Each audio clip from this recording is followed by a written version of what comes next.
نہیں، ہم کچھ بھی نہیں جانتے۔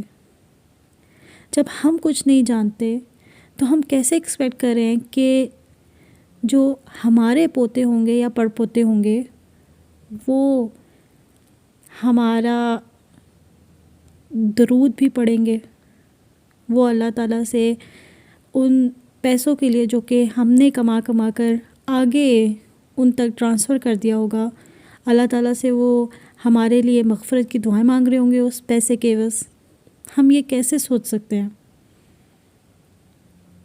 اور پھر اس پیسے کو حاصل کرنے کے لیے ہم نہ یہ سوچتے ہیں اور نہ یہ سوچنے کی زحمت کرتے ہیں کہ آیا یہ ہم حلال بھی کما رہے ہیں یا نہیں؟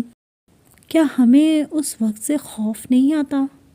کیا ہمیں اس وقت سے ڈرنا نہیں چاہیے؟ کیا ہمیں ہمارے نبی صلی اللہ علیہ وسلم ہمارے لیے یہ وعدے نہیں سنا کے گئے؟ آپ صلی اللہ علیہ وسلم کا فرمان ہے کہ آخری دور میں حرام اور حلال کی تفریق ختم ہو جائے گی، اور وہ تفریق ختم کرنے والے کون ہوں گے؟ کیا وہ نان مسلمز ہوں گے؟ نہیں، وہ ہم ہیں۔ ایک ریڑھی والے سے لے کر ایک بڑے سیاستدان تک، جو جس بھی لیول پر ہے، جس طرح بھی وہ دھوکہ کر سکتا ہے وہ کرتا ہے، جس طرح بھی وہ چونا لگانا چاہتا ہے وہ لگاتا ہے۔ تو پھر ہم کیسے کسی اور کو بلیم کر سکتے ہیں؟ تو پھر ہم کیسے کسی اور کو قصوروار ٹھہرا سکتے ہیں؟ ایک اور جگہ آپ صلی اللہ علیہ وسلم کا فرمان ہے کہ اس ذات کی قسم جس کے قبضے میں میری جان ہے، بلا شبہ بندہ جب اپنے پیٹ میں حرام لقمہ ڈالتا ہے تو اس کا 40 دن کا عمل قبول نہیں کیا جاتا، اور جس آدمی کا جسم حرام و سود سے پلا ہو اس کے لیے جہنم ہی لائق ہے۔ تو ہم پھر کیسے امید لگا کر بیٹھے ہوئے ہیں جنت کی؟ ہم 5 وقت نماز پڑھ کر اپنے آپ کو فرشتہ صفت کیسے سمجھ سکتے ہیں، جبکہ ہم ایک چھوٹی سی چیز پر بھی دھوکہ دینے سے نہیں رہتے۔ اللہ پاک نے انسانوں کی مدد کے لیے، انہیں سیدھے راستے کی طرف گامزن کرنے کے لیے 1,24,000 پیغمبر بھیجے، جو لوگوں کو اللہ کا دین، اللہ کا نظام سکھانے آئے تھے۔ اور اس میں سب سے اہم حصہ یہی ہے کہ لوگ ایک دوسرے کا حق نہ ماریں، کسی کو فراڈ دے کے اپنا سامان نہ بیچیں، جیسے بھی کمائیں اور کھائیں وہ حلال طریقے سے آیا ہو۔ لیکن اللہ کے بندوں نے اللہ کے دین کو پس پشت ڈال دیا ہے، اور بس کمانے کی دوڑ میں لگے ہوئے بغیر سوچے سمجھے کہ وہ جو کما رہے ہیں وہ حلال بھی ہے۔ خیال رکھیں کہ کہیں دنیا کے اس پروفٹ کے چکر میں اپنی دائمی آخرت کو نہ تباہ کر دیں۔ اس دنیا کا کیا ہے، یہ تو فانی ہے، کچھ ہی روز کے مہمان ہیں ہم یہاں۔ اصل زندگی تو اخروی زندگی ہے، آخرت کی زندگی ہے۔ کہیں اپنی اصل زندگی میں مس جلتے بجھتے نہ رہ جائیں۔ ہمیں چاہیے کہ ہم اللہ کے غضب سے ڈریں اور اپنے آپ کو جس حد تک ممکن ہو بچائیں۔ امید کرتی ہوں کہ آپ لوگوں کو میری یہ ویڈیو پسند آئی ہوگی۔ مزید ویڈیوز کے لیے میرے چینل کو سبسکرائب ضرور کیجیے گا۔ دین اسلام کے لیے ایسے پلیٹ فارمز پہ آپ بھی ضرور کام کریں اور اتنا زیادہ ان باتوں کو پھیلائیں، اپنے دین کی باتوں کو پھیلائیں کہ لوگ بے حیائی کی چیزوں کو چھوڑ کر دین کی باتیں سنیں، پڑھیں اور ان پر عمل کریں۔ ان پلیٹ فارمز کو دونوں طرح سے استعمال کیا جا سکتا ہے، پازیٹیو وے میں بھی اور نیگیٹیو وے میں بھی۔ اب جیسے اپنی زندگی کا فیصلہ کرنے والے ہم خود ہیں، اللہ تعالیٰ نے ہمیں اس بات کا اختیار دیا ہے، ہمارے سامنے اچھائی کو بھی رکھ کے اور برائی کو بھی رکھ کے، کہ ہم اپنے لیے، اپنی زندگی کے لیے کس چیز کو چنتے ہیں، اچھائی کو یا برائی کو، اسی طرح یہ پلیٹ فارمز بھی ہیں. ہم ان پلیٹ فارمز کو کس طرح استعمال کرتے ہیں یہ ہم پر ڈیپینڈ کرتا ہے. بہت بہت شکریہ. اللہ حافظ.